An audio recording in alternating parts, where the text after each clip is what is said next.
Estamos em direto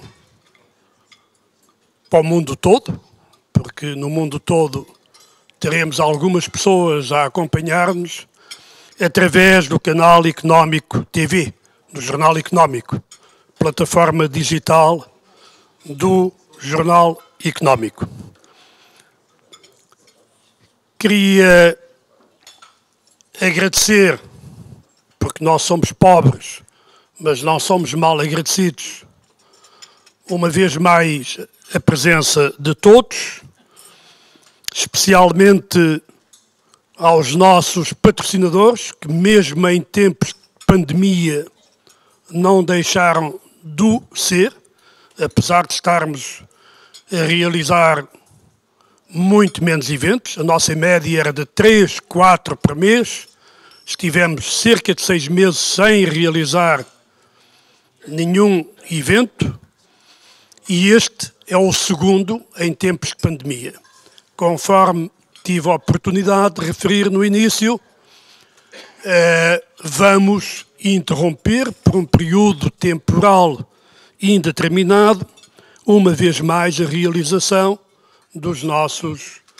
deste tipo de atividades. O clube continuará a fazer algum trabalho para os seus associados, mas sem esta visibilidade, sem estas características. Mas o que estávamos a querer realçar é que mesmo tendo o clube passado por um período de cerca de 6 meses sem realização de eventos, os nossos patrocinadores e os nossos parceiros e a esmagadora maioria dos nossos associados não deixaram de pagar as suas cotas, os patrocinadores não deixaram de cumprir os compromissos que tinham para connosco. Assim, agradeço particularmente ao Grupo 8, que é o nosso main sponsor há muitos anos, à AM48, à Carclasse, à Lisiplan, à Vaz Constrói, à Duartar e ao Grupo Bell, por continuarem com esta nossa camisola que nos permite fazer um trabalho cívico que tem sido, desculpem a imodéstia, mas é verdade, tem sido elogiado internacionalmente. De imediato passava a palavra à minha colega dos órgãos sociais, a doutora Margarida Almeida Santos, para a apresentação formal do doutor Miguel Guimarães, nosso orador de hoje.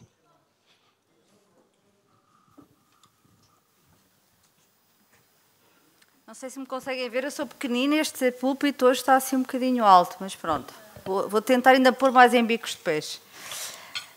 Cabe a minha honra de apresentar o Dr. Miguel Guimarães. Gostaria mais de apresentá-lo sob o tema Unidos em Tempos de Saúde. Infelizmente, vou apresentá-lo no Unido em Tempos de Pandemia, mas ainda assim com muito gosto. Natural da freguesia de Santo Ildefonso, no Porto, Miguel Guimarães entrou em 1980 para a Faculdade de Medicina da Invicta. Terminou a especialidade de Urologia em 1997 com 19,1 no exame final. Trabalhou no Hospital de Santa Luzia, em Viana do Castelo, até 2005. Nessa altura, regressou ao Hospital de São João, onde se formara. Dá ainda consultas no privado, no Hospital da Lapa e no grupo Trofa Saúde. Integra a equipa de transplantação do Hospital de São João desde 1994, tendo participado em mais de 400 cirurgias de transplante renal, colheitas de órgãos, transplantes renais e cirurgias das complicações. A veia associativa manifestou-se ainda na juventude. Ajudou a criar a Associação Nacional de Jovens Médicos e foi treinador da equipa de voleibol feminino na faculdade.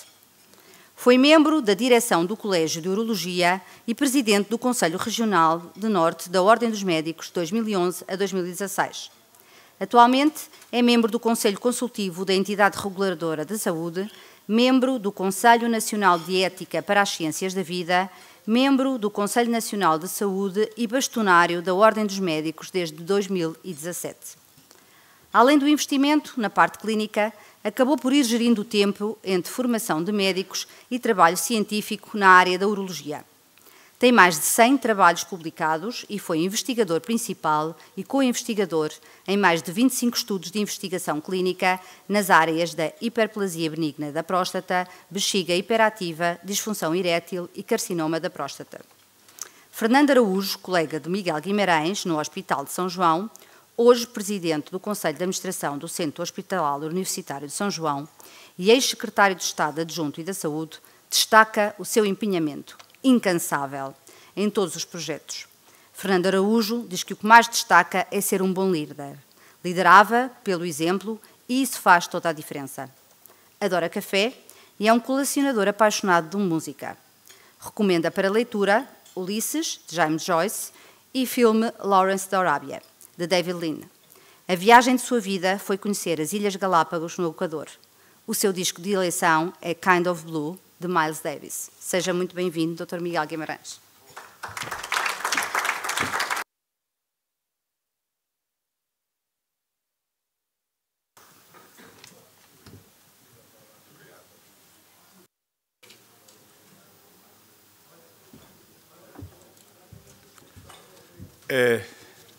Bom, boa tarde a todos.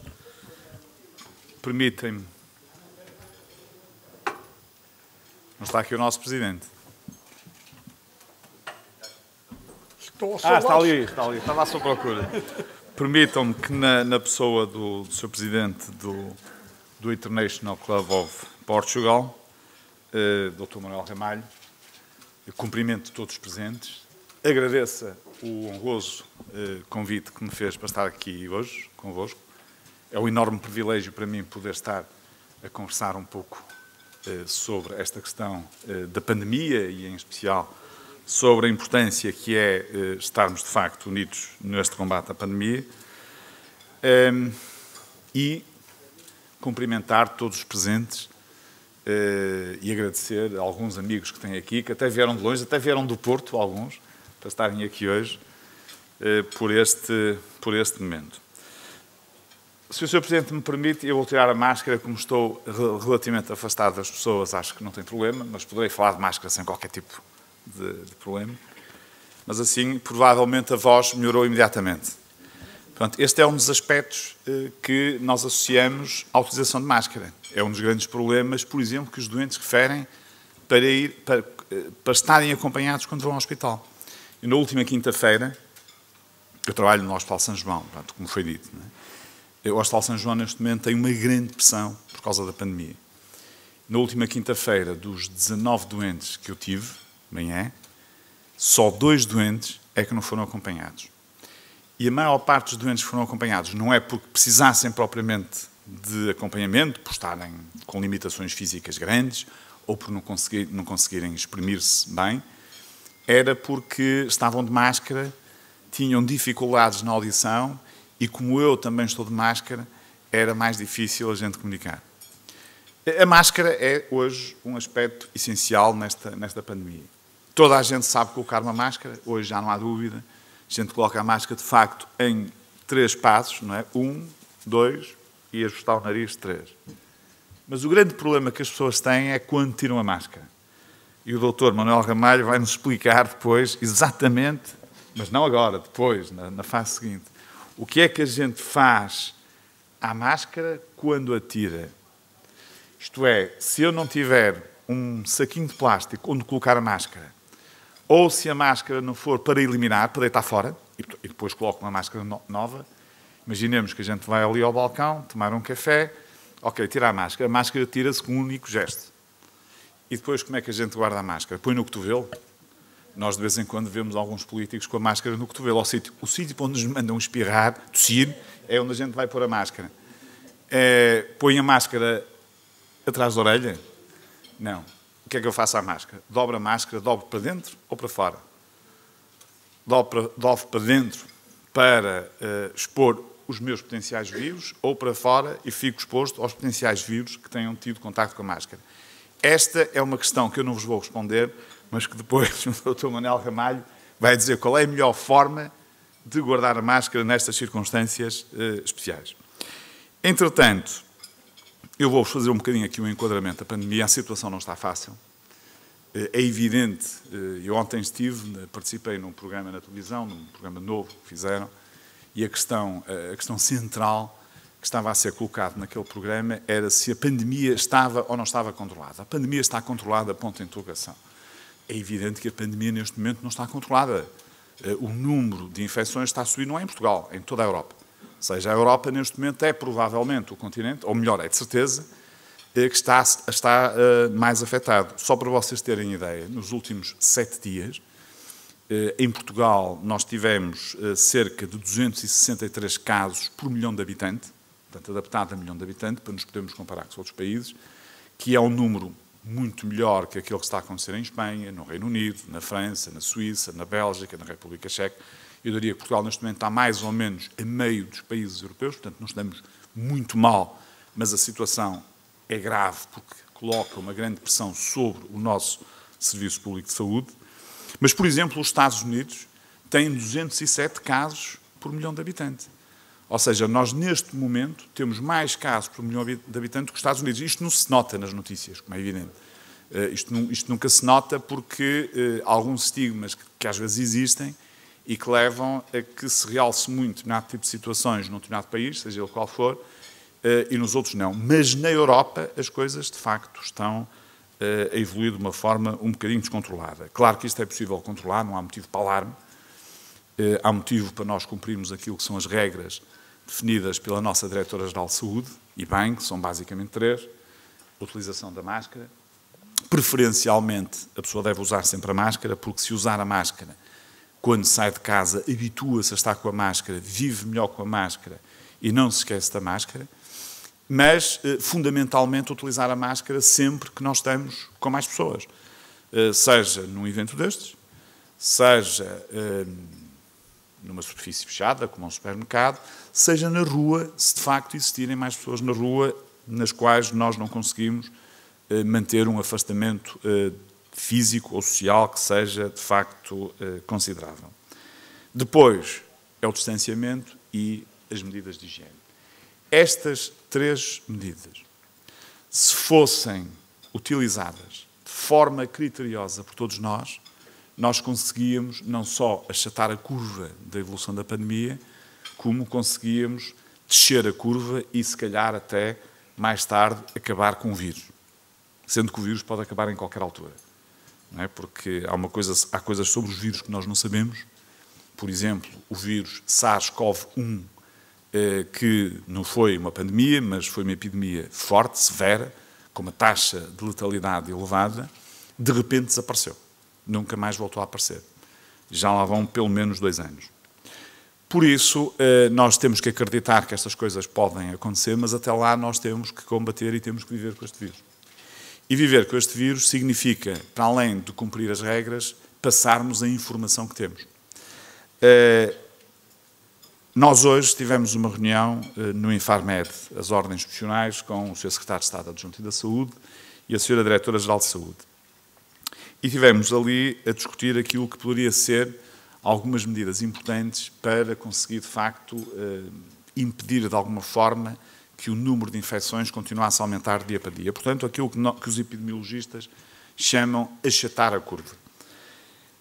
E partimos de um princípio básico que eu acho que é importante, que é onde é que neste momento nós nos infectamos mais. Ou melhor, onde é que a infecção se propaga mais facilmente neste momento. Isto parece que já está relativamente bem estudado e consegue-se ter esta noção de forma mais objetiva do que há um tempo atrás. E, na verdade, as infecções propagam-se quando nós estamos menos desprotegidos. E quando é que nós estamos menos desprotegidos? Claro, se estivermos em sítios em que está imensa gente e estamos quase encostados uns aos outros, mas, sobretudo, quando nós estamos sem máscara. Porque se eu estiver com máscara e a Susana, que ainda está ali a comer a sobremesa, também estiver com máscara, eu estou a protegê-la a ela, ela está-me a proteger a mim. A probabilidade da infecção passar de um para o outro é extremamente baixa. Mas se um de nós estiver sem máscara, já não está a proteger a outra pessoa que está à sua frente. Ora, isto acontece quando? Acontece nos restaurantes. E os restaurantes, no início, após a fase de confinamento, começaram a ter alguns cuidados com as mesas, os afastamentos, etc. Mas neste momento isso já não está a acontecer. Acontece nas festas, nos casamentos, nos batizados, nos jantares de amigos, que todos nós vamos tendo, também precisamos de ter, e é nessas alturas em que nós estamos, de facto, mais frágeis e estamos mais expostos. E por isso é fundamental que, neste momento, o Governo, ou se quisermos a Direção-Geral de Saúde, ou a Autoridade de Saúde Nacional, que inclui também a Sra. Ministra da Saúde, estejam, de facto, atentos a esta situação e imponham algumas medidas durante um determinado período. Não é fazer um confinamento global, isso neste momento não faz sentido, seria destrutivo para a própria economia, é verdade, mas medidas que permitam, de facto, diminuir a infecciosidade.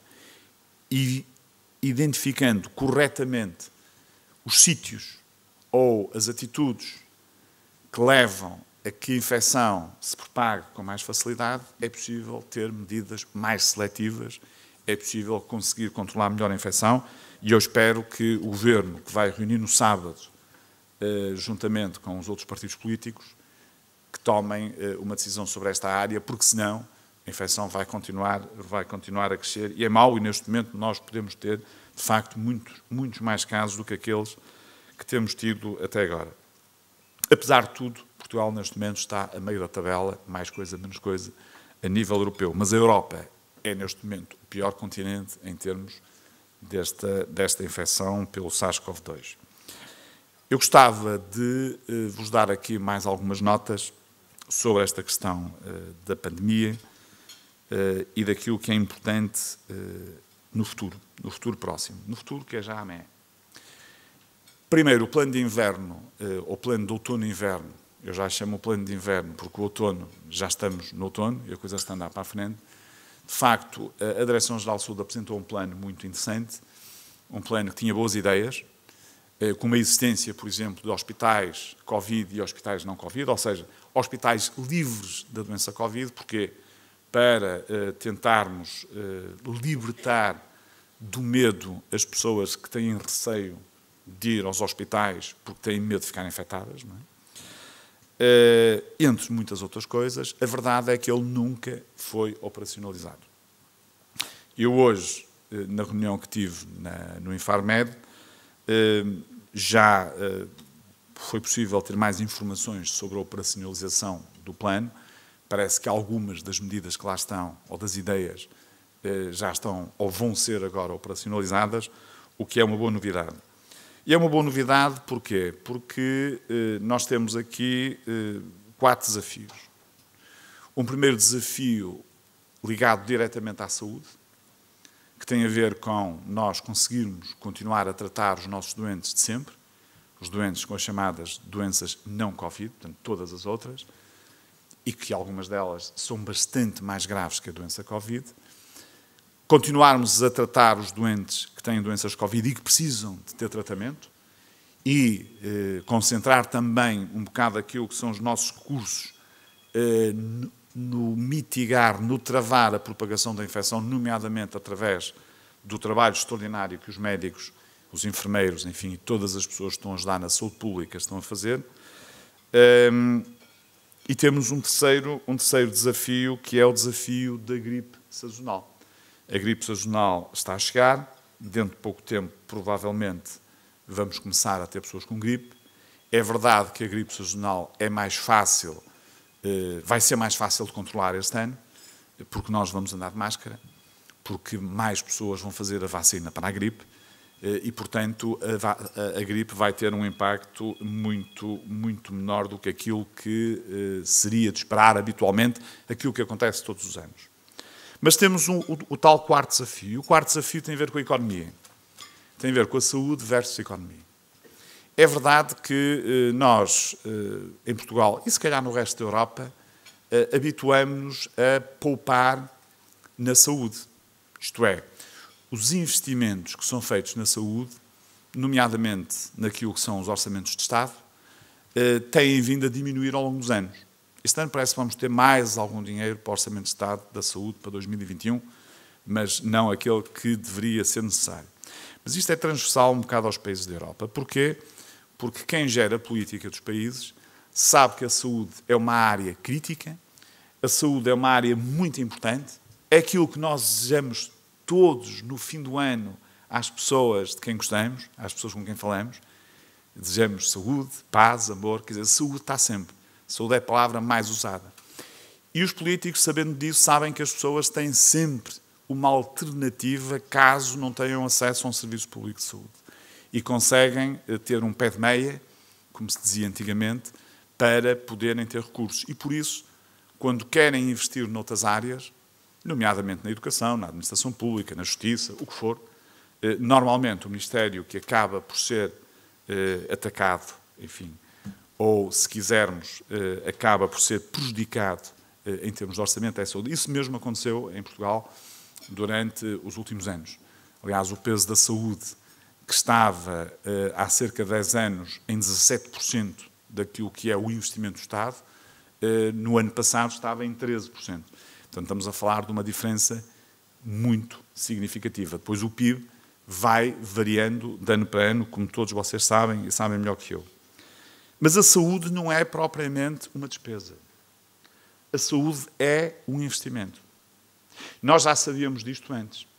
Há estudos feitos, nomeadamente pela Universidade Nova, que mostraram, por exemplo, que em 2019, aquilo que foi o Orçamento de Estado para a Saúde, que foram cerca de 10.400 milhões de euros, permitiu recuperar 5,2 mil milhões de euros só por via da diminuição do absentismo, por um lado, e, por outro lado, por via da produtividade. Ou seja, a pessoa que não fica doente, a pessoa que recupera mais rapidamente uma doença, que começa a trabalhar, que começa a contribuir para a economia familiar, mas também a contribuir para a economia do Estado, porque passa a pagar impostos.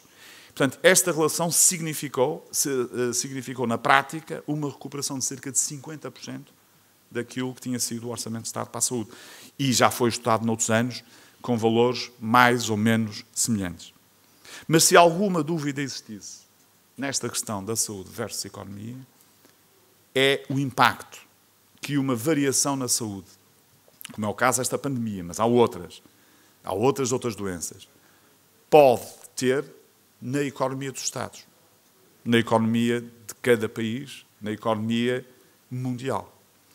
E por isso, eu espero, como médico, e neste momento como representante dos médicos, que os europeus, vamos falar da nossa Europa, que os Estados europeus percebam que é fundamental investir mais na saúde.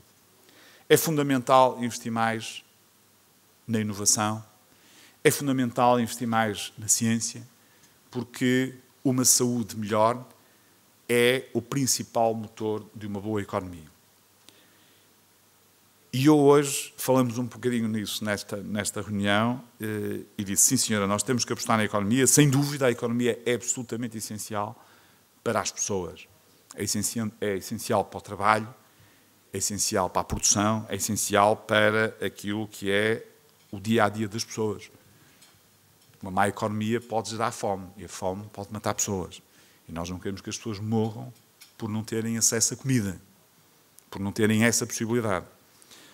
Mas para nós termos uma economia mais forte e recuperarmos rapidamente, temos que rapidamente recuperar a saúde. E é isso que se trata neste momento, e por isso é que o mundo todo, tendo percebido isto, está neste momento concentrado em ter uma vacina que seja eficaz para podermos lutar contra esta pandemia. Ainda tenho mais uns 10 minutos, Sr. Presidente. Muito bem. Eu gostava de vos dar uma nota que provavelmente vocês já sabem sobre aquilo que é o diagnóstico da saúde na primeira onda da pandemia. E porque é que nós, nesta segunda onda, não podemos fazer exatamente aquilo que foi feito na primeira onda. E a Ordem dos Médicos tem chamado a atenção para esta situação, porque a melhor forma que nós temos de ajudar é também fazer propostas, é também alertar para algumas situações. E a MOAI, que é uma empresa altamente diferenciada na área de trabalhar dados, fez um trabalho muito interessante através dos dados do portal da saúde, do portal do SNS, dos dados do Estado. E chegou à conclusão que entre janeiro e julho deste ano, comparado com janeiro e julho de 2019, se tinham realizado nos cuidados de saúde primários menos 4,6 milhões de consultas presenciais. Algumas, uma parte significativa, foi substituída por contactos telefónicos. Se tinham realizado nos hospitais menos 1 milhão de consultas. Atenção que 1 milhão de consultas nos hospitais, em termos percentuais, relativamente ao número de consultas que se fazem, é igual aos 4,6 milhões de consultas nos cuidados de saúde primários, porque nos cuidados de saúde primários fazem-se muito mais consultas do que nos hospitais, portanto, percentualmente é muito semelhante. Tinham-se feito menos 17 milhões de exames complementares de diagnóstico, e eu recordo que destes 17 milhões, 26% são cuidados de reabilitação, ou seja, cuidados absolutamente essenciais para recuperar a função de alguns órgãos ou para recuperar algumas situações clínicas complexas que, se não forem atempadamente recuperadas, a sua recuperação pode se tornar irreversível. E nós temos muita gente a precisar de reabilitação, não é só as pessoas que têm infartos agudos acidentes vasculares cerebrais, são pessoas que têm muitas outras doenças neurológicas, doenças traumáticas, enfim, um conjunto de doenças em que a reabilitação é essencial. Mas os rastreios de cancro da mama, do colo do útero, do cólon e reto, ficaram também praticamente estagnados durante alguns meses. Isto significou, na prática, que nós temos, neste momento, um grande conjunto de doentes que temos que recuperar, que estamos a recuperar. Há hospitais a recuperar mais rapidamente, outros mais lentamente. Mas agora, com esta segunda onda da pandemia, as coisas estão-se a começar outra vez a alterar. E estão-se a começar outra vez a alterar porque já vários hospitais, hoje, vários hospitais do norte do país, começaram a adiar consultas e adiar cirurgias. Uma parte significativa dos hospitais. E aqui na Grande Lisboa, Lisboa e Grande Lisboa, vai acontecer provavelmente a mesma situação.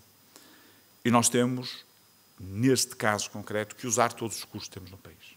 Ou seja, nós temos o Serviço Nacional de Saúde, que é um excelente serviço público, eu diria que é provavelmente o melhor serviço público de saúde que temos na Europa, mas temos também um sistema privado e social que também tem o dever de ajudar neste combate à pandemia.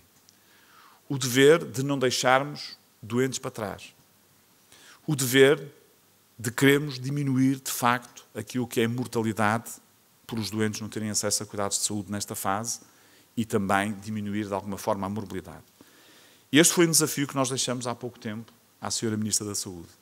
É que a nossa Ministra é a Ministra da Saúde, não é a Ministra do Serviço Nacional de Saúde. O Serviço Nacional de Saúde é da responsabilidade direta da Ministra da Saúde, o setor social e o setor privado não, mas a Ministra tem aqui uma importante função de regulação e, portanto, que ela não tenha receio em, se a situação se mantiver como está neste momento, em utilizar todos os recursos humanos, recursos técnicos, equipamentos e infraestruturas que forem necessários para conseguirmos dar uma resposta adequada a esta crise. Porque se nós voltarmos a adiar de forma massiva aquilo que é o acesso aos cuidados de saúde por parte dos nossos doentes habituais, doentes com insuficiência cardíaca, doentes diabéticos, doentes com doenças oncológicas e por aí fora, nós vamos ter um problema muito sério que não vai ser possível recuperar e como os nossos médicos de família foram envolvidos de uma forma muito específica também no combate à pandemia, e neste momento muitos dos nossos médicos de família estão a fazer o chamado trace Covid, ou seja, a seguir os doentes que não precisam de estar internados, doentes Covid, mas que podem estar em casa. Alguns até nem têm sintomas e que recebem às vezes telefonemas diários desnecessariamente, porque são pessoas que são positivos para a Covid, mas não têm sintoma nenhum. Têm que estar resguardados, têm que estar em casa, têm que estar isolados. Mas estas tarefas, como a requisição pós-lares, o fazer as áreas dedicadas a Covid, que agora vão ser chamadas áreas dedicadas a sintomas respiratórios, etc., afastou os médicos de família da sua função principal, que é ver os doentes normais. Ou seja, os cuidados de saúde primários, que é a principal porta de entrada no Serviço Nacional de Saúde, neste momento tem alguns problemas em termos de acesso, porque está parcialmente bloqueado. E, portanto, nós temos que rapidamente libertar os nossos médicos de família para eles se dedicarem a esta função e arranjarmos, obviamente, equipas específicas. Isto hoje foi falado com o Sr. Secretário de Estado e ele acha que vai resolver o problema rapidamente, que é para os nossos doentes normais, definitivamente, nem sequer entrarem no sistema, porque o maior problema não é os doentes que nós conhecemos. Os doentes que nós conhecemos, que viram cirurgias atrasadas, que viram consultas adiadas, nós estamos a vê-los, com atraso, é verdade, mas estamos a vê-los. O problema é os doentes que nós não chegaram a entrar no sistema, e, portanto, nós não sabemos quem são. E esse é um problema, de facto, muito complicado. Gostava também de vos dizer aquilo que os portugueses querem para o país nesta área, que eu acho que é particularmente importante. A GfK fez um inquérito nacional, um inquérito presencial a mais de 1000 pessoas, e tiraram algumas conclusões interessantes. Estamos a falar ainda da passagem da primeira onda da pandemia para a segunda. Isto foi feito no fim de agosto. Fim de agosto, primeira semana de setembro. 57% dos portugueses consideram que a pandemia dificultou o acesso a cuidados de saúde. Cerca de 700 mil não realizaram uma consulta médica que estava marcada, muito provavelmente porque tiveram receio de ir aos hospitais onde estavam a ser tratados os doentes Covid. É verdade que durante a pandemia 9% dos portugueses tiveram uma consulta médica por telemedicina, mas foi apenas por telefone em 95% dos casos, ou seja, nós não podemos chamar propriamente de telemedicina, nos dias de hoje, a um contacto em que eu não sei se estou mesmo a falar com o doente, mas mais grave ainda, o doente não sabe se está mesmo a falar comigo, porque não me está a ver, a não ser que seja uma pessoa que nós já conhecemos há muito tempo, que seja uma pessoa amiga. É difícil, esta ligação levanta problemas de responsabilidade, de segurança, etc.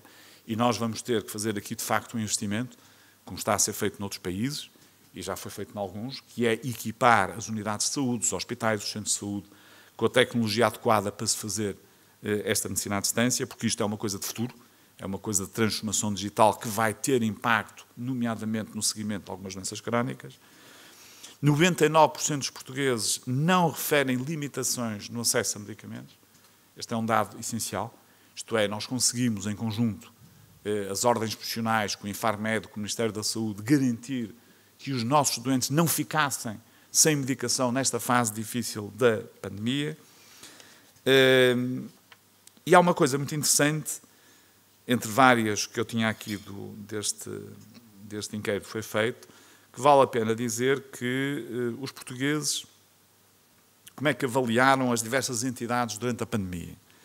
Então a resposta foi de forma positiva e muito positiva em 82% no caso dos profissionais de saúde, 56% no caso do Primeiro-Ministro, da Direção-Geral de Saúde mais ou menos a mesma coisa, e da Ministra da Saúde, o Governo um bocadinho abaixo, cerca de 51%, mas a oposição 39%. E se nós formos àquilo que as pessoas acharam relativamente a estas entidades terem tido um comportamento muito positivo durante a pandemia, ou seja, quando as pessoas estão verdadeiramente satisfeitas, no caso dos profissionais de saúde deram uma classificação de 35%, 35% das pessoas acharam que os profissionais de saúde estiveram muito bem, 5% acharam que o Primeiro-Ministro esteve muito bem, 4% a DGS, 3% a Ministra da Saúde, 4% o Governo, 2% a oposição. Ou seja, nós, para estarmos unidos no combate à pandemia, temos que apresentar soluções. Nós não podemos simplesmente criticar ou simplesmente dizer que está tudo bem se as coisas não estão bem. Temos a obrigação de apresentar soluções. E uma parte dos partidos políticos, pelo menos, então, isto aqui, como digo, tem a ver com a primeira onda. Isto foi feito no fim de agosto, portanto, era referente à primeira onda. Nessa altura, os partidos políticos podiam ter feito mais sugestões que podiam ter sido interessantes, sendo que Portugal, na primeira onda, acabou por ter um comportamento muito bom em termos do controle da pandemia, mas, obviamente, não conseguimos dar resposta aos doentes não Covid e isso está-se a revelar, de facto, muito problemático. Finalmente, e para terminar, e passarmos às perguntas e respostas, eu gostava de, se calhar nas perguntas e respostas, vou deixar aqui uma coisa em aberto, que é soluções urgentes para o Serviço Nacional de Saúde, que são absolutamente necessárias e que era fundamental que neste momento o Governo e o Ministério da Saúde consagrassem naquilo que é o Orçamento de Estado para 2021, ou pelo menos consagrassem, enfim, um investimento adequado para se poderem fazer coisas que são relativamente simples, mas que podem ser feitas e são muito importantes para a saúde dos portugueses. Mas eu gostava de recordar aqui duas coisas, duas pessoas que se têm dedicado muito a esta área, esta e outras áreas. Uma é o professor António Costa e Silva, que fez o plano de resiliência para o Governo. E eu ouvi-o já várias vezes, e a última vez que o ouvi, ele definiu 6 ideias básicas para Portugal recuperar. Isto é global, não é na saúde, 6 ideias básicas. Então, a primeira, a mais importante para ele, é a educação e a qualificação das pessoas. A segunda, a ciência, tecnologia e inovação. A terceira, serviços públicos, Serviço Nacional de Saúde, administração pública. A quarta, Estado Social, política social pública. Ou seja, estas 4 primeiras ideias base do professor Costa e Silva têm todas, direta ou indiretamente, a ver com a saúde, mas têm todas, direta ou indiretamente, a ver com a valorização das pessoas. Com a valorização daquilo que Portugal tem de melhor, que são os portugueses.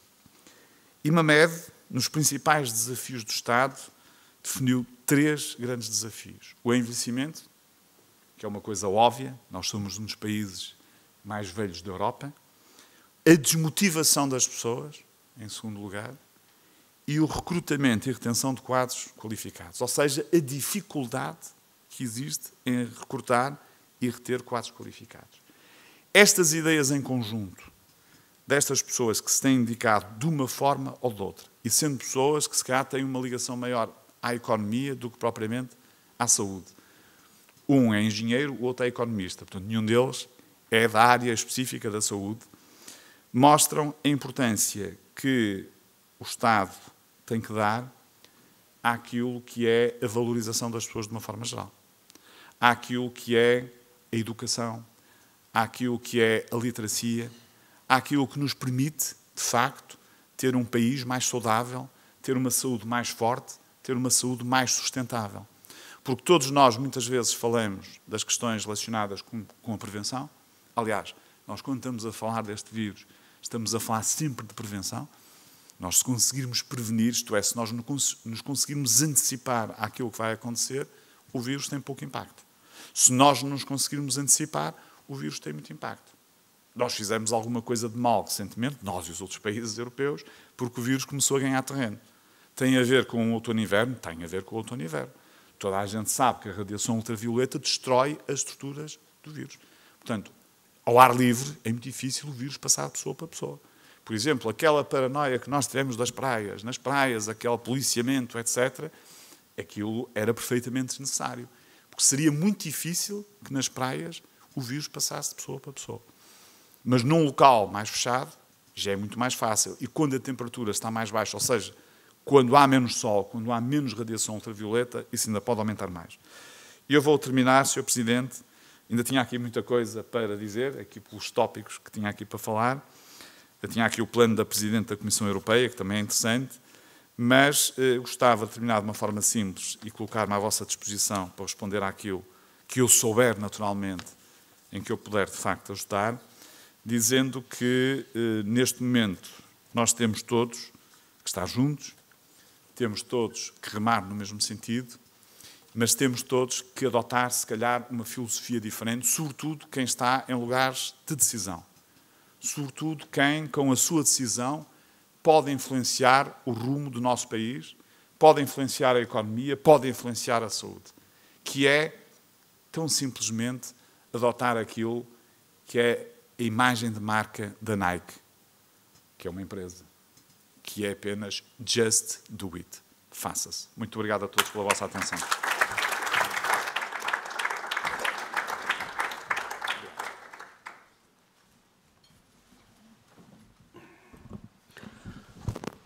Senhor Bastonário,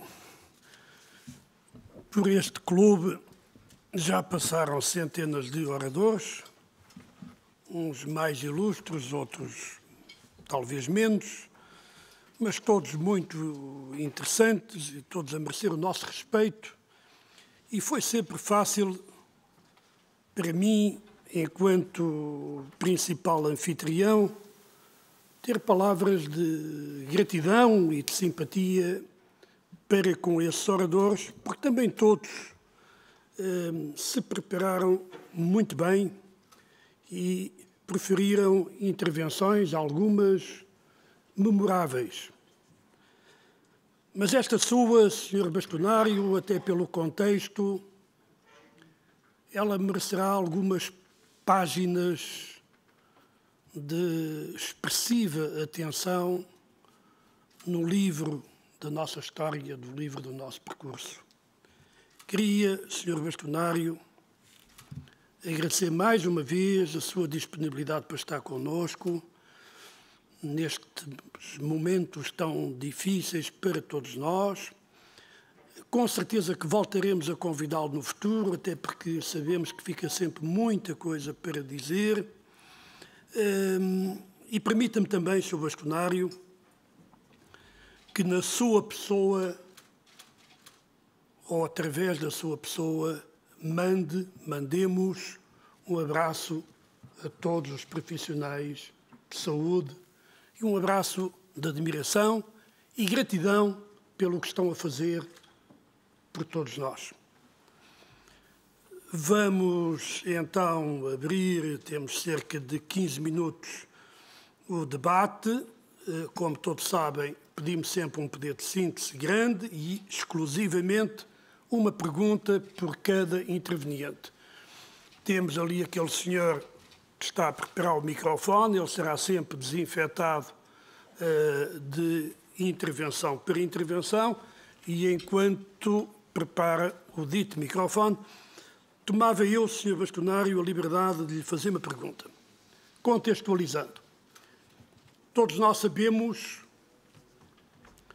do seu notável esforço em cooperar com o Governo, com a tutela da saúde, com todas as entidades, enquanto bastonário, no sentido de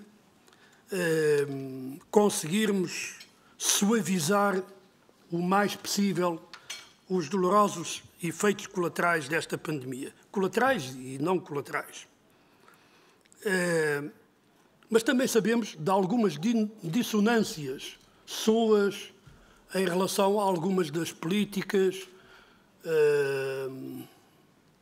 levadas a cabo pela tutela. E a pergunta é, Sr. Bastonário, se alguma mudança ocorrer nos próximos tempos, ainda no contexto desta pandemia, e o senhor estaria disponível para assumir, por exemplo, o desafio de ser o nosso Diretor-Geral de Saúde ou o nosso Ministro da Saúde? Muito obrigado pela pergunta. A resposta é muito fácil. Neste momento, a minha obrigação é com os médicos e eu não vou prescindir dela até para ajudar os portugueses, porque eu acho que os médicos têm aqui uma responsabilidade muito grande e não fogem a ela. E eu, neste momento, tenho uma enorme honra em ajudar os médicos, em estar ao lado dos médicos, e acho que a melhor forma de ajudar o país é estar ao lado dos médicos. Nós temos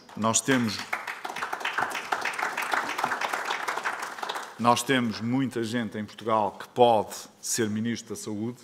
Aliás, temos uma pessoa, por exemplo, que está à frente de um hospital grande que está a fazer um trabalho magnífico, tem uma boa capacidade de liderança e temos seguramente também várias pessoas que podem ser diretores de saúde. Referir-se ao Dr. Adalberto Costa Júnior? O Dr. Adalberto Campos Fernandes foi o ministro anterior, mas tinha junto dele uma equipa também magnífica. Tinha lá, por exemplo, o professor Fernando Araújo, que é, neste momento, o Presidente do Conselho de Administração do Hospital de São João, aqui connosco também, que é um homem extraordinário. Olha, faz lembrar esta coisa que eu deixei no fim, tem muito a ver com isto. Portugal nós temos muitas ideias e temos planos fantásticos. Nós temos planos fantásticos para muita coisa. O problema é depois não aplicarmos as coisas, não as fazermos. O professor Fernando Araújo é uma pessoa que tem concretizado as coisas, é uma pessoa que faz, mas não é só ele. Enfim, dentro do próprio Partido Socialista há várias pessoas que podem perfeitamente fazer o lugar de Ministro da Saúde, no caso da Sra. Ministra estar cansada e ter que sair. Eu lembro que há vários ministros da Saúde na Europa que acabaram por sair porque isto é esgotante.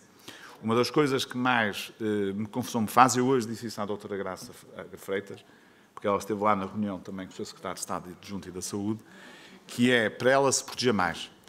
Um dos conselhos que eu dei, como médico e como uma pessoa normal que está aqui, que vai assinar às coisas, é que eles não façam conferências de imprensa todos os dias. Que ela não tenha uma exposição diária à agrura das perguntas, porque dá a ideia, quer dizer, que a responsabilidade é dela da pandemia estar aumentada. A responsabilidade não é dela, a responsabilidade é do vírus e é de todos nós. Claro que a Direção-Geral de Saúde toma decisões que podem ser importantes e os políticos e o Governo tomam decisões que podem ser mais ou menos importantes para conter em determinadas fases a pandemia. Mas ela precisa se proteger. Porque o que eu noto é que quer a Diretora-Geral de Saúde, quer a Ministra da Saúde, estão com menos energia, estão cansadas. Eu outro dia estava a ver uma coisa no Parlamento em que a Ministra estava a responder aos seus deputados e notava-se perfeitamente que ela estava já de cabeça baixa, estava sem energia.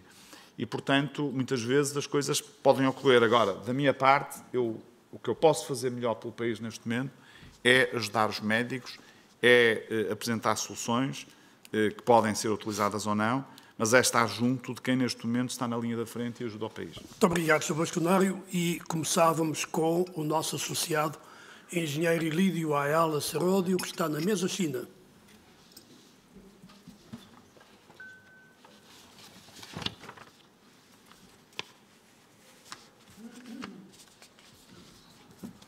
Sr. Bastonário, Ilídio Seródio, sou engenheiro, não sou médico, mas por acaso queria ser médico antes de ir para a engenharia. Mas os engenheiros agora são importantíssimos na área da saúde. Não imagina o que nós aprendemos com eles e o bem que eles fazem à saúde.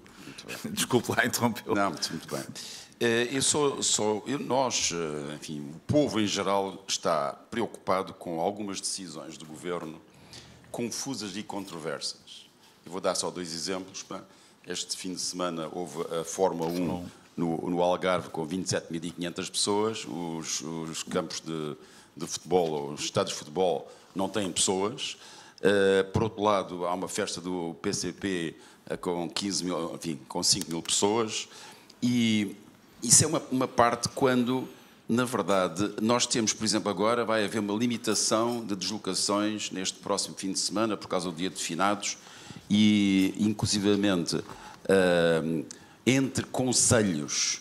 Mas o que é interessante, fiquei a saber hoje, que Lisboa é realmente a área metropolitana de Lisboa, que vai desde da Zambuja até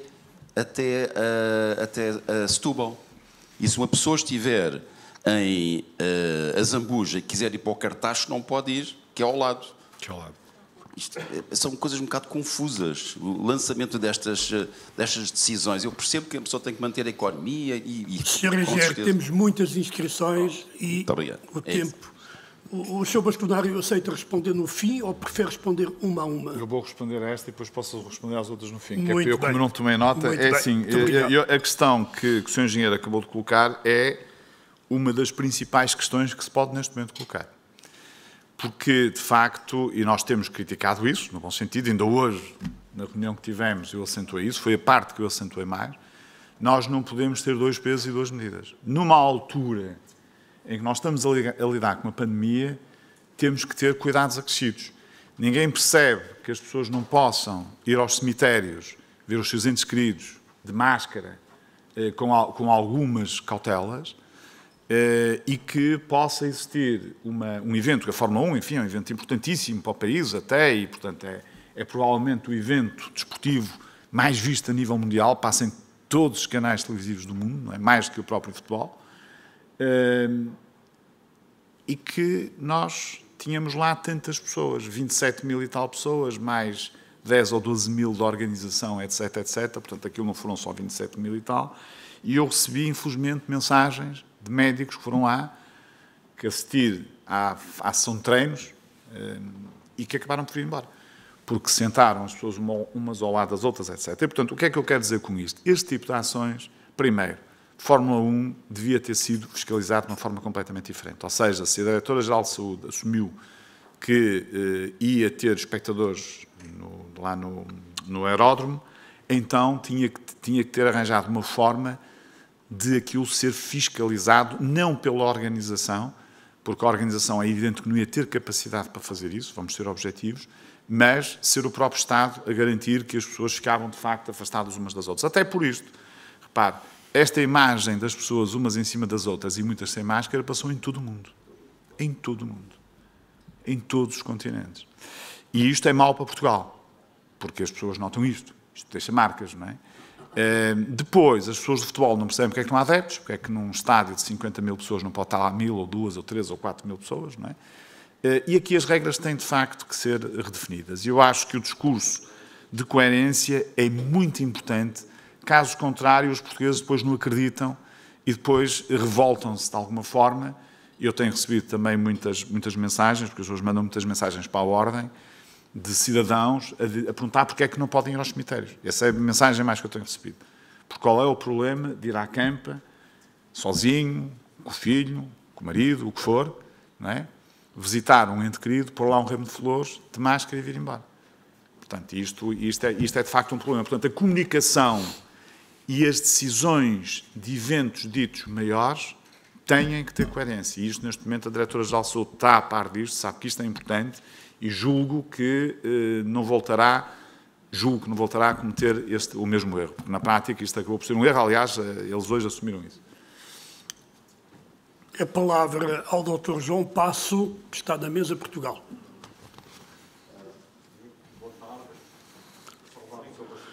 Doutor, com o microfone, e pedia-lhe que fosse muito sucinto, por favor. Muito rápido.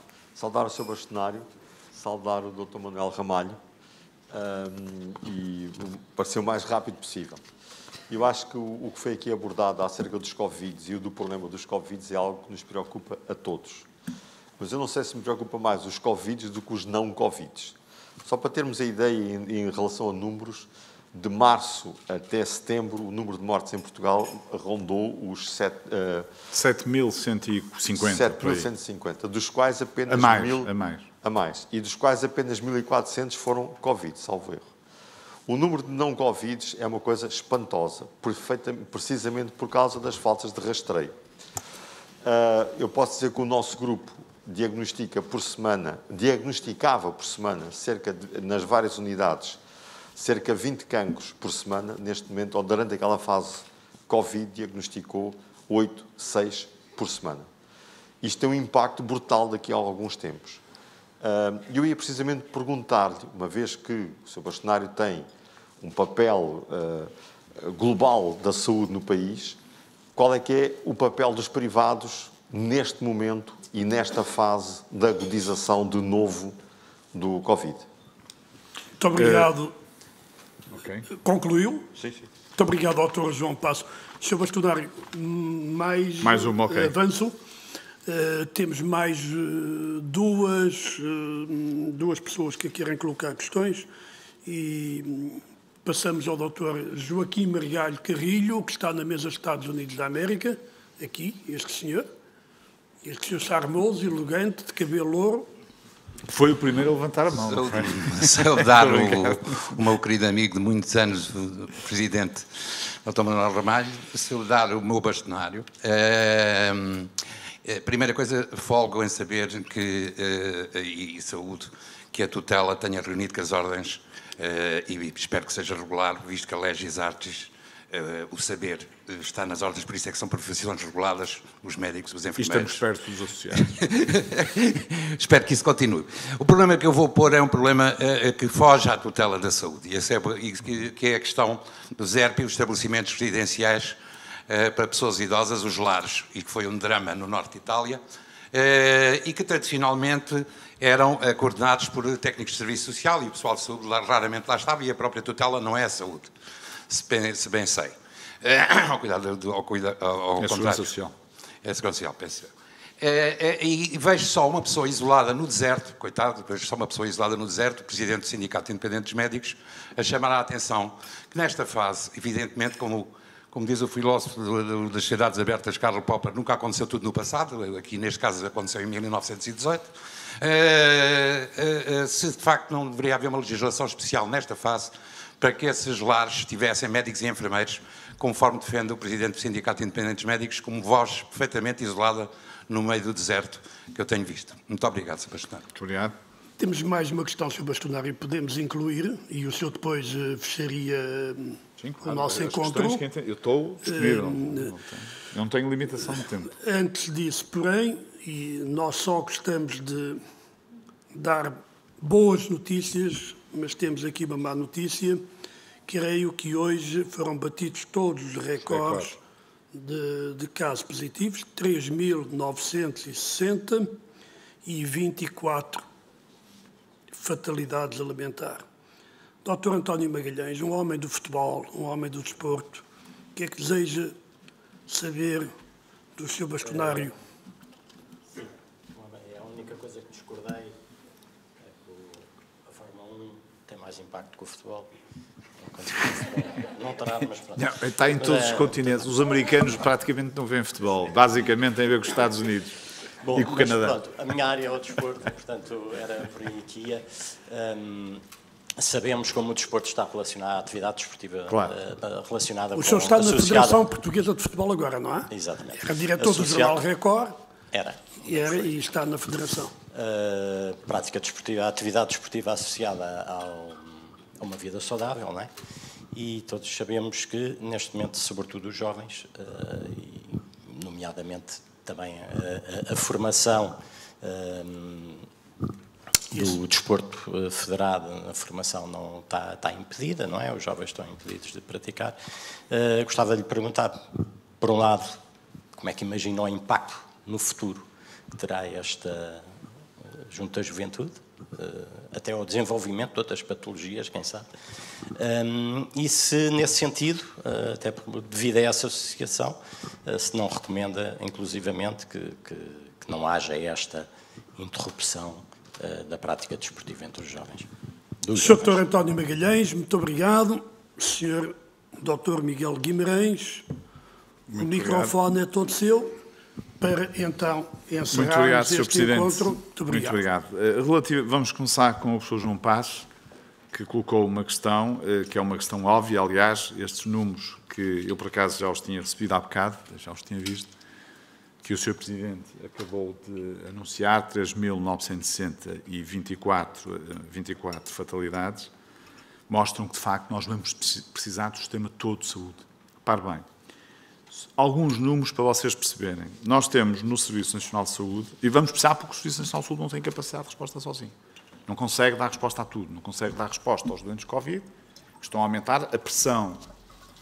Este fim de semana já me ligou o diretor dos cuidados intensivos do Hospital São João, deve ser para dizer, para a gente libertar, que ele é o presidente do colégio, provavelmente para libertarmos aquilo que é o documento que já fizemos sobre situações complexas. Não é? Mas é assim, na prática, o que é que eu lhe posso dizer? É evidente que nós não temos alternativa se não usarmos todos os recursos que temos em Portugal. Repare, nós temos neste momento no Serviço Nacional de Saúde, segundo palavras da Sra. Ministra da Saúde, 21.000 camas de internamento, sendo que umas são específicas para cardiologia e tal, para os infartos, portanto, estarão disponíveis 19.000, mas disponíveis, não estão disponíveis para os doentes de Covid, estão disponíveis para os doentes, todos, não é? E temos no setor privado 13.000 camas. Nos cuidados intensivos a diferença é maior, naturalmente, mas mesmo assim nós temos, em termos de recursos humanos, e eu até tenho aqui os dados que tive o cuidado de tirar por causa da reunião que tive hoje, dos médicos que temos em Portugal. Nós temos em Portugal, neste momento, inscritos na ordem 58.000 médicos. Temos no Serviço Nacional de Saúde, neste momento, 29.000 médicos. E destes 29.000, 10.000 são internos em formação. Atenção que os internos em formação que estão a fazer a especialidade são os médicos que provavelmente que mais trabalham no Serviço Nacional de Saúde. E estão-se a diferenciar e vão-se diferenciando à medida que no ano para outro. Portanto, não é desvalorizar, mas temos 10.000 médicos em formação, mais ou menos, e 19.000 especialistas. Mas temos em Portugal 58.000 médicos inscritos na ordem. Se nós retirarmos daqui os médicos que têm mais de 66 anos, e 6 meses, ou seja, os médicos que teoricamente se reformaram, embora a gente saiba que muitos dos médicos que se reformaram continuam a trabalhar enquanto se sentem bem, continuam a trabalhar cá fora. Nós retiramos daqui 10 mil médicos, ou seja, ficaríamos mesmo assim com 47 mil. O que quer dizer que há muitos médicos, da mesma forma que acontece com outros profissionais, que estão a trabalhar apenas no setor social ou no setor privado, por decisões próprias, por circunstâncias que, aliás, vale a pena o Estado pensar porque é que nos concursos que vai fazendo, uma parte das vagas que são abertas ficam fechadas. Por exemplo, o último concurso para médicos de família, para medicina geral e familiar, 43% das vagas não foram ocupadas. E isto merece uma reflexão da nossa parte. O que é que a gente está a fazer mal? Porque que tipo de contratos é que estamos a fazer? São demasiado ágeis, são rápidos, não estamos a valorizar suficientemente as pessoas, porque, na verdade, nós, ao estarmos na Europa, temos imensas vantagens, como agora se vai ver com esta história da bazuca, que o Sr. Primeiro-Ministro passa a vida a dizer que vem para Portugal. E vem. E, portanto, o dinheiro que foi atribuído a esta crise foi, de facto, 750 mil milhões de euros. Não é um plano Marshall, porque uma parte do dinheiro que virá para nós vamos ter que o pagar, ficar em dívida, mas é um semi-plano Marshall, portanto, é um plano importante. Mas estava eu a dizer que nós temos, no setor privado e social, muitos recursos humanos, temos recursos técnicos, equipamentos e temos infraestruturas, temos vários hospitais. E nós vamos precisar da ajuda destes setores para respondermos a isto tudo, porque senão o que vai acontecer e que já está a acontecer, e vai se agravar com os números que vamos tendo, é que uma parte muito significativa dos doentes vão ficar para trás. E nós não aguentamos isso. Só para vocês terem ideia, na fase inicial da pandemia, até fim de maio, o número de doentes que recorria ao serviço de urgência baixou cerca de 50%. Agora vocês reparem, eu fui fazer a análise daquilo, através dos dados que a Moai nos deu. E o que é que acham? Baixou mais os doentes que foram triados com prioridade vermelha, laranja e amarela, ou baixou mais, percentualmente, claro, os doentes que foram triados com prioridade azul e verde? Ou seja, aqueles que teoricamente não precisavam de ir ao serviço de urgência. Não, o sítio que baixou mais foi na área vermelha, área laranja e área amarela. Ou seja, os doentes que precisam de ir à urgência. E porquê é que as pessoas não foram? Tinham medo. Tinham medo. As pessoas estavam com receio. Há relatos de pessoas com infartos do miocárdio que não foram e que ficaram depois, provavelmente com algum grau de insuficiência cardíaca, outras poderão ter morrido, etc. Por isso, é absolutamente essencial que o Ministério da Saúde, neste momento, ative rapidamente o apoio dos vários setores, no fundo, dos vários recursos que tem no país. Caso contrário, a mortalidade e a morbilidade, como disse o professor João Passo, seguramente irão continuar a aumentar. Eu acho que, neste momento, a Sra. Ministra da Saúde já percebeu isso. Ela própria ontem, ou antes de ontem, já fez o anúncio que os doentes que não puderem ser tratados no SNS, que vai fazer um protocolo com o setor privado e social para os doentes poderem ser operados ou terem a sua consulta para não ficarem para trás. Vamos ver se isso vai ser mesmo factual ou não. É evidente que nesta altura, repare, numa altura de pandemia, a coisa mais importante que o Governo tem que fazer neste momento é assegurar a saúde às pessoas.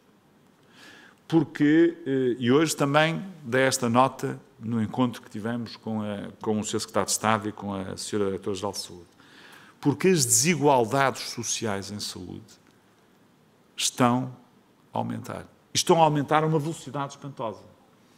Porquê? Porque as pessoas que têm capacidade financeira acabam por se desenrascar. Se não têm a consulta no hospital ou nos cuidados de saúde primários, acabam por ir ao setor privado. Mas as pessoas que não têm ficam à espera. E são estas pessoas que são seguramente mais prejudicadas. E nós temos que ter aqui uma atuação muito especial. Segunda questão, a questão do Sr. Dr. Joaquim Carrilho. Meu caro amigo, é assim, os ERPs, o Jorge Roque da Cunha tem feito um trabalho extraordinário, aliás, é um homem corajoso e bem, porque é assim que nós ajudamos o país. Nós temos que chamar a atenção também para aquilo que não está mal e que tem que ser alterado. A questão dos lares é uma preocupação central da Ordem dos Médicos. Como sabem, seguramente será um dos eventos do ano, muito provavelmente, a auditoria clínica que nós fizemos ao lar de Reguengos de Monsaraz.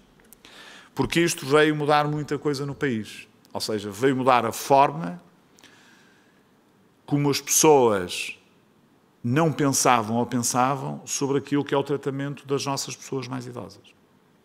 Porque as nossas pessoas, as pessoas que construíram este país, têm sido maltratadas. Vamos ser objetivos. Portugal não tem acompanhado o resto dos países europeus nesta área. E esta área é absolutamente essencial.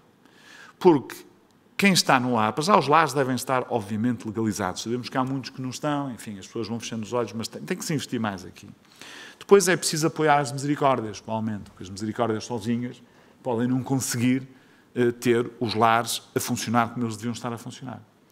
Porque não é imaginável que um lar, neste momento, não tenha uma equipa própria de enfermeiros, de cuidadores, que os cuidadores não tenham a formação apropriada, de médicos. Não precisa ter um médico todos os dias, mas um médico que, em função do número de idosos, em função da patologia que eles tenham, possa ir uma vez por semana ou 2 vezes por semana, que possa ser chamado porque um idoso está com febre ou está com tosse, que normalmente pegam nesta pessoa, levam para o serviço de urgência, é um erro. No serviço de urgência aquela pessoa ainda vai ficar pior, ainda vai apanhar uma infecção daquelas hospitalares, ainda vai morrer por causa daquela infecção. E, portanto, as equipas, médico, enfermeiro, farmacêutico, para fazer um cardex da medicação, para não haver dúvidas sobre as medicações que os doentes têm que fazer. O farmacêutico pode ir lá uma vez por mês, ou uma vez de 15 em 15 dias, dependendo também do número de pessoas. O apoio do nutricionista, para ir lá uma vez por mês, ou uma vez de 2 em 2 meses, para delinear um plano nutricional para as pessoas que lá estão. E até um apoio de um psicólogo, porque nós sabemos que muitas destas pessoas têm problemas também a nível psicológico, algumas, enfim, até têm várias demências, temos cada vez mais pessoas com demências, e, portanto, este apoio é um apoio que tem que estar organizado, é um apoio que implica o investimento, mas que não implica a permanência diária destes profissionais todos. Exceto os enfermeiros e os cuidadores, todos os outros terão um contrato de algumas horas para irem lá quando for necessário. Finalmente, o Dr. António Magalhães, homem do desporto e do futebol, é assim, em Portugal o futebol é mais importante que a Fórmula 1. Isso não há dúvida nenhuma. Eu há bocado estava a falar do mundo, não é? Porque há muitos países em que o futebol ainda não é assim muito importante, nomeadamente em países asiáticos, que já têm alguma importância, mas sobretudo ali na América do Norte, não é? Os Estados Unidos e o Canadá, o futebol ainda não é visto como é visto aqui na Europa, nem como é visto na América do Sul, não é? Mas o futebol rivaliza, de facto, com a Fórmula 1 em termos de finais e de passar em todo o mundo. Uma final de um campeonato do mundo de futebol provavelmente tem tanta audiência como a Fórmula 1. Mas a Fórmula 1 passa, de facto, em todos os países do mundo. Não é? É um contrato que eles têm e não quer dizer que as pessoas gostem muito, mas é uma coisa muito mediática e com um impacto grande. A questão que colocou é uma questão absolutamente essencial, que tem a ver com os benefícios do desporto, naquilo que é a prevenção das doenças, naquilo que é a formação das pessoas, naquilo que é absolutamente essencial para o nosso equilíbrio interior, para o nosso equilíbrio em termos daquilo que é o nosso trabalho e também para o desenvolvimento de jovens, que foi onde se centrou mais a sua intervenção. O desporto em si não me parece que tenha grandes problemas. Eu não me parece que o desporto seja o local onde as infecções estão a propagar. É preciso ter alguns cuidados, mas é importante manter estas atividades a funcionar. Porque se nós começarmos a acabar com as atividades para os jovens, é como a questão das escolas.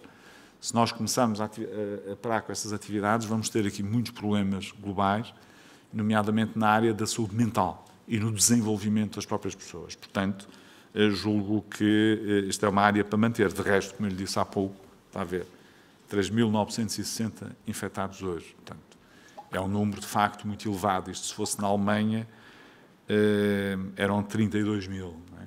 Era vezes 8. Eles são 80 milhões, nós somos 10 milhões. Portanto, isto é um número já, de facto, muito exagerado. Mas nós baixamos este número atuando nos sítios em que as infecções propagam. E nós, neste momento, já sabemos.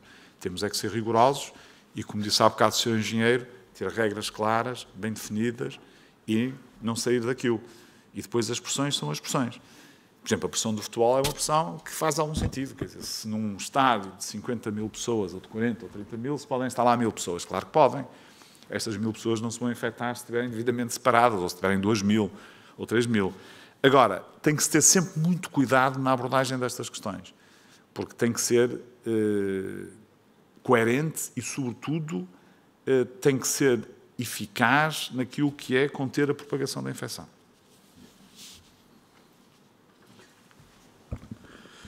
Muito obrigado. Sr. Bastonário. Mais alguma pergunta? Estou disponível. Teriam-me certamente, mas gostamos de cumprir o horário previsto. Não vamos marcar data, Sr. Bastonário, mas brevemente reconvidá-lo-emos a voltar aqui, de preferência num contexto que nos permita ter uma sala completamente cheia, pessoas interessadas em ouvi-lo, associados nossos interessados em ouvi-lo, não vão faltar. Mas num dia em que já possa vir cá dizer que os obstáculos foram muitos, as vicissitudes, o sofrimento, mas vencemos. Vencemos. E estaremos, portanto, muito mais preparados para as próximas pandemias.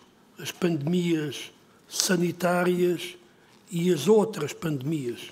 As pandemias da nossa vida e do nosso mundo. Porque, tal como diziam os nossos avós, o que não mata dá-nos mais força. E eu acho que vamos conseguir, obviamente lamentando a perda de imensas vidas, mas vamos conseguir sair mais unidos. Era, aliás, o tema, unidos contra a pandemia ou unidos em tempos de pandemia. Vamos conseguir ficar mais solidários, mais crescidos, mais preparados para as adversidades da vida. Meus senhores, não sei até quando. Não conseguimos neste momento marcar um próximo evento, mas muito obrigado por terem vindo e até breve. Muito obrigado a todos. Vou acompanhá-los, Sr. Bastonário.